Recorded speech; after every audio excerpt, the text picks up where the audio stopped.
Kaixo, bideo tutorial honetan ikusiko dugu nola aldatu Windowseko audio esarpenak gure bideo edo audio dokumentuak bozgorailu ezberdinetatik entzun ahal izateko. Egoeraren arabera moldatu gaitezen.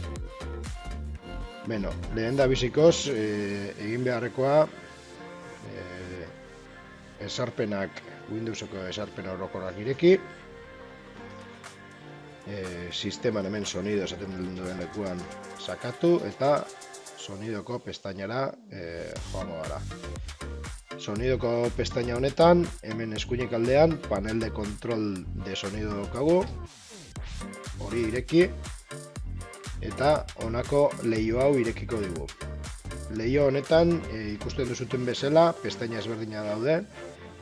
Kasu honetan, reprodukzion pestaina aukeratuko dugu, bertan batzen bait dira gure ordenagailuak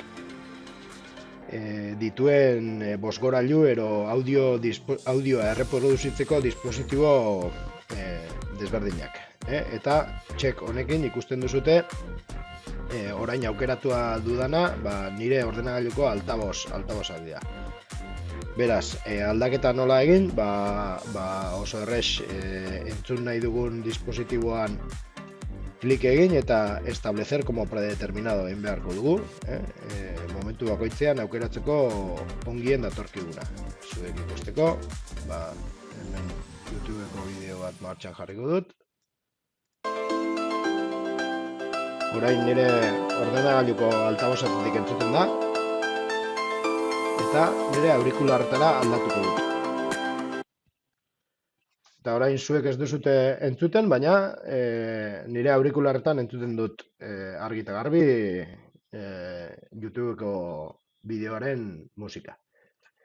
Berriro ere jarri nahi dut, era berdinean. Eta orain entzuten duzute audioa altabozetatik.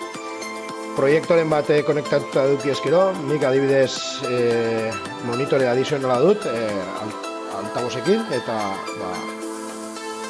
zuen kasuan Casio LPJ aukeratu beharko zenukete dispositibo bezala gela guztian audioa entzun ahal izateko.